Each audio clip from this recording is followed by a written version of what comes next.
What is this whole awakening process really all about? What are we really awakening to? And how can this really enrich and enhance, I would even say redefine and refine the quality and level of living that we have in our everyday lives? Well, that's a great question. Let's jump into it.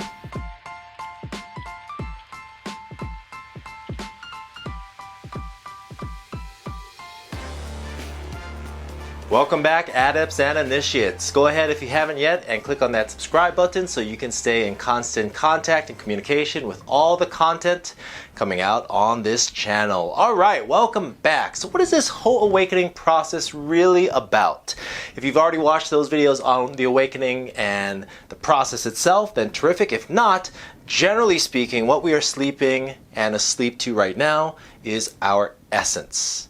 And what we are awakening from is our ego. And so if we're sleeping right now, not really fully connected to the very essence of who we are, the presence held within, and instead we are living our lives by the person, the ego, the identity that we've created largely from a place of survival.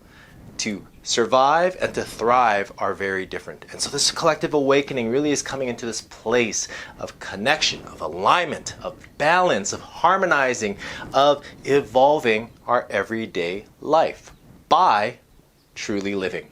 And what does that mean? Well, that means that we're getting connected to our genius. Now, our genius, if you look at that in a historical context, in times of Rome and the Greeks, it was something that was actually its own intelligence. It was a guardian spirit that existed, that helped to be our tutor and also to allow information coming in from the divine to pass through us and to find its way into the world. And so, put differently, I would say it's more like the concept of our higher self, the depth of who we truly are authentically. And as we go through this awakening process, which slides from our ego and into our essence, the genius is exactly what that is.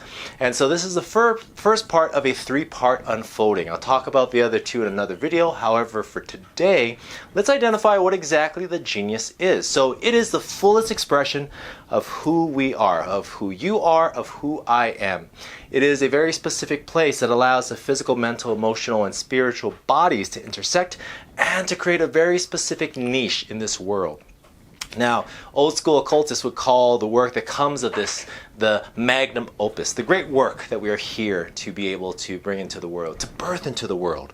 However, first and foremost, we need to be that fullest expression of ourselves, that embodiment, if you will, of the four-body system. I'm going to link into that as well. That talks a lot about the concept of vitality, which identifies the four-body system in and of itself. For today, though, let's go ahead and identify what that means in terms of the aspects of our genius.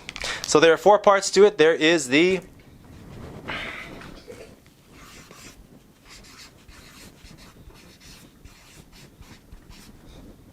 our energetic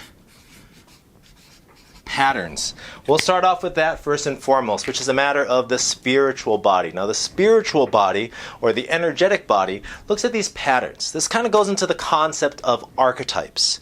It is the very principles of creation that we are embodying, that passes through us like impulses. For myself, for example, an impulse that I have is to know. I'm just very curious. If something comes up that piques that curiosity, then I just really want to know about it, to investigate it. And not just from a perspective of the mind, I want an actual experience. So experiential curiosity and wonderings. Two, if that is the spiritual body, then let's go into the mental body. Now, the mental body comes into a fan favorite, which is all about our intuitive talents. Now, our intuitive talents is and are what it is we're really here to do. Now, if the genius is the fullest expression of who I am, this in essence is what it is that I do. This is, effectively who, or rather how I am.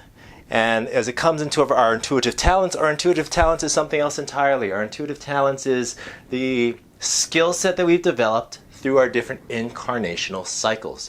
And so what that means is as we're coming in into form, as we materialize into a physical vessel, we've developed some certain skill sets, which are these talents. That's why it's talent and not a gift.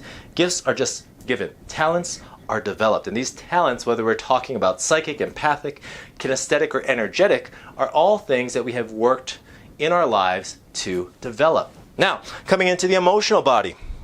The emotional body will allow us to connect more so with how we are in our lives. And that is largely defined by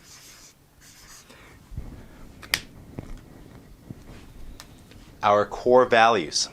Now, our core values, this is the underlying emotions and experiences, beliefs, and values that we live our lives by. My three primary are wisdom, leadership, and family. Everything that I do in my life is largely tied to those things, whether it's a matter of taking leadership as, a single dad, whether it is a matter of going into deeper areas of wisdom by reviewing different clinical studies, whether it's a matter of just being present with my children and playing with them as a dad. In all of these aspects, we have these values, and not necessarily the values that we hold up here. Like, it'd be great to be focused entirely on spirituality. It'd be great to be focused entirely on adventure. However, it is the value set that we live in our lives now. Finally, coming over here then as that last part and piece, we get into the physical body, which is and are our transferable skills. Now, this is an interesting one because when we talk about transferable skills, we're not just talking about the professional skill set that we've had in our careers. What I'm talking about are what are the skills that you've